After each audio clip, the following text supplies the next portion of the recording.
Pergi, tak pergi. Pergi, tak pergi. Pergi. Nak pergi mana? Pergi majlis hari jadi Ehsan. Jadi apa masalahnya? Kita orang risau. Ada badut.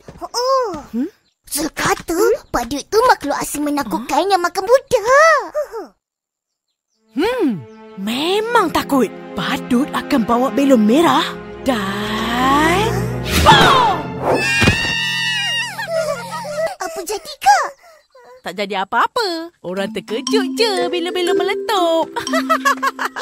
Kak ni main-main pula. Badut tu orang biasa je yang pakai make up untuk buat muka dia jadi kelakar. Oh, macam Akak lah. Akak boleh jadi badut. Gelak ya. Itu bunga ros akak. Mana kau ambil? Kak pokok tu. Jangan marah.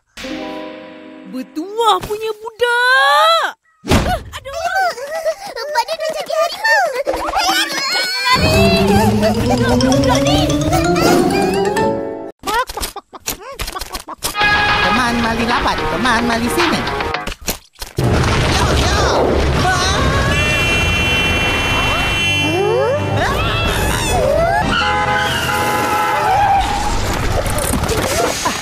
Ayah, nasib baik wah cepat break.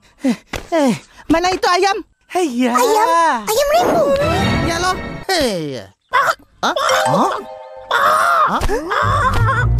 Rembu.